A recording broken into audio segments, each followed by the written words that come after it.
মুমিনুন।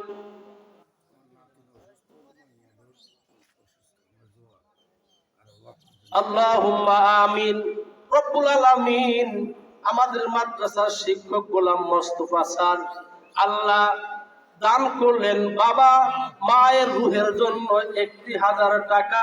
নাতিটা অসুস্থ, আল্লাহ দোয়া চায় আল্লাহ মা বাবার কবরগুলো জান্নাতের বাগান বানাইয়া দাও, তার নাতিকে শেফায়ে কামেলা আজলা নসিব ফরমাও।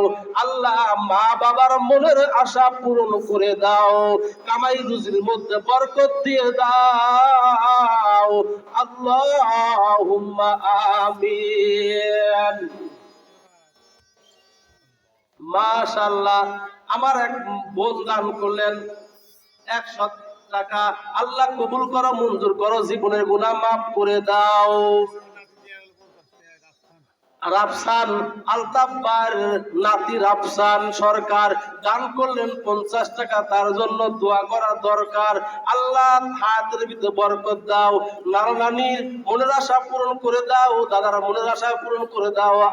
আমিন। লা ইলাহা ইল্লাল্লাহ।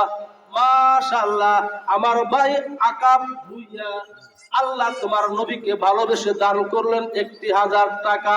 আল্লাহ দুনিয়াতে দিও না ঠেকা, আল্লাহ ওনার আব্বা দুনিয়ার থেকে বিদায় নিয়ে চলে গেছেন।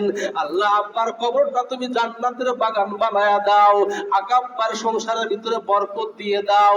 আল্লাহ হায়াতের মধ্যে বরকত দাও, জমি জমার ভিতরে তুমি বরকত দিয়ে দাও। আল্লাহুম্মা আমিন।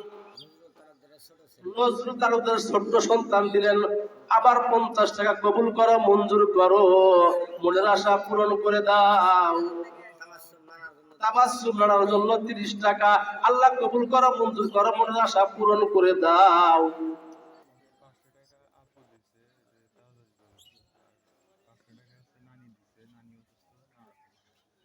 মাশাআল্লাহ, আল্লাহুম্মা আমিন। আল্লাহ তোমার বান্দা আমাদের মাদ্রাসার সদস্য আল্লাহ কামাল সরকার আল্লাহ মা বাবার রুহের মাগফিরাতের জন্য দান করলেন 500 টাকা। আল্লাহ ওনার শাশুড়ি দান করলেন 500 টাকা। আল্লাহ দানগুলো কবুল আর মঞ্জুর করে নাও। কামাল বার মা বাবা আল্লাহ উভয়জন কবরপুরে যাত্রী হয়ে গেছেন। আল্লাহ কবরগুলো জান্নাতের বাগান বানায়া দাও। কামাল বার রুজির মধ্যে বরকত দিয়ে দাও। আল্লাহ সন্তান সন্ততির হায়াতের মধ্যে বরকত দিয়ে দাও। আল্লাহুম্মা আমিন। আল্লাহ রিফাতের মেজো ফুবু আবার দান করলেন 400 টাকা। আল্লাহ কবুল করো, মঞ্জুর করো। আল্লাহ দানের বিনিময়ে লক্ষ লক্ষ টাকার মালিক বানা দাও। আমিন। মাশাআল্লাহ, আল্লাহ তোমার যে সকল বান্দা দান করেছেন আল্লাহ কবুল করো, মঞ্জুর করো। মাশাআল্লাহ, আল্লাহ করুন আব্দুল আওয়ালের সন্তান আল্লাহ কতগুলো টাকা নিজ হাত দিয়ে দান করেছে। আল্লাহ ওর হায়াতের ভিতরে বরকত দাও, মা বাবার মনের আশা পূরণ করে দাও। আল্লাহ হক্কানি আলেম হাফেজ হওয়ার মতো সুযোগ করে দাও। আমিন। আল্লাহ তোমার আরেকজন বান্দা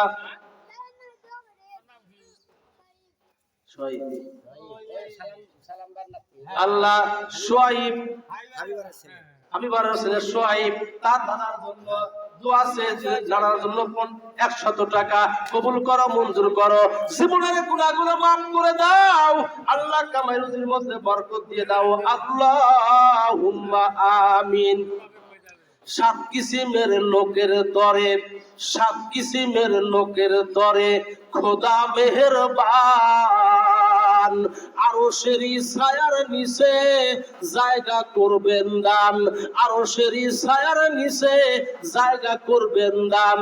আল্লাহর হাবিব মুহাম্মদুর রাসূলুল্লাহ বলেন, কঠিন কিয়ামতের ময়দানে আল্লাহ রাব্বুল আলামিন 7 শ্রেণীর মানুষকে তার রহমতের ছায়ার নিচে দাঁড় করায় দিবেন। 1 নম্বর ইমামুন আদিলুন, 1 নম্বর ন্যায়পরায়ণ বিচারক, ন্যায়পরায়ণ বাদশা। একজন চেয়ারম্যান হইতে পারে, একজন মেম্বারও হইতে পারে, একজন গ্রামের সৎ মাতব্বর হইতে পারে। ও মুসলমান ভাইরা, একজন গ্রামের মাতব্বর যদি সৎ হয়, যদি কোনো পক্ষের কোনো টাকা না খেয়ে যদি কোনো তাদের বিপদকে মীমাংসা করে দেয়, মনে রাখবেন কাল কঠিন কিয়ামতের ময়দানে ওই মানুষগুলোকে ডেকে ডেকে আল্লাহ রাব্বুল আলামিন তার আরশের ছায়ার নিচে জায়গা দান করবেন। ও মুসলমান ভাইরা, খাজা মঈনুদ্দিন চিশতি আজমিরী রাহমাতুল্লাহ আলাইহি বলেন যারা দুনিয়াতে ন্যায় বিচার করবে, আল্লাহ রাব্বুল আলামিন তাদের আমলনামায় কমপক্ষে 40টা কবুল হজের সওয়াব আল্লাহ দান করবেন। 2 নাম্বার, আল্লাহর হাবিব বলেন ওয়াশাবুন নাশা বিইবাদাতিল্লাহ।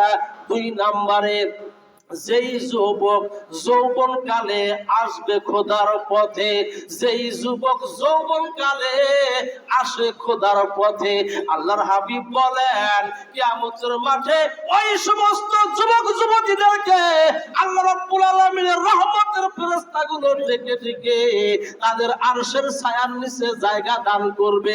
যারা যৌবন কালে ইবাদত করেছিল, যারা যৌবন কালে তওবা করে, যারা যৌবন কালে গান শোনে না, যারা যৌবন কালে কোরআনকে ভালোবাসে, যারা যৌবন কালে কোরআনের মাহফিলকে ভালোবাসে, যারা যৌবন কালে কোরআনকে মহব্বত করে, মাদ্রাসাকে মহব্বত করে, এই শ্রেণীর যুবক যুবতী গুলোকে আল্লাহ রাব্বুল আলামিন পরকালে হাসরের মাঠে আল্লাহর আরশের ছায়ার নিচে জায়গা দান করবেন। খোদার ঘরের প্রতি যাহার। 3 নাম্বার, আল্লাহ রাসূল বলেন ওয়াকালান নবী সাল্লাল্লাহু আলাইহি ওয়াসাল্লাম ওয়া রাজুলুন কলবুহু মুআল্লাকুম বিল মাসাজিদ। আল্লাহর হাবিব বলেন 3 নম্বরে ওই সমস্ত ব্যক্তিদেরকে আল্লাহ আরশের ছায়ার নিচে জায়গা দান করবেন যে সমস্ত ব্যক্তির অন্তরটা সব সময় মসজিদের সাথে ঝুলানো থাকে। এর অর্থ কি?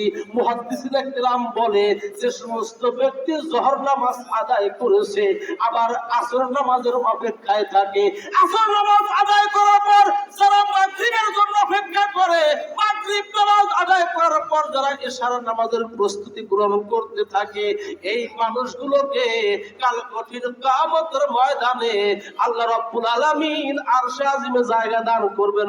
আমিন। রুবেলের আম্মা 100 টাকা আল্লাহ কবুল করো, মঞ্জুর করো, আমিন।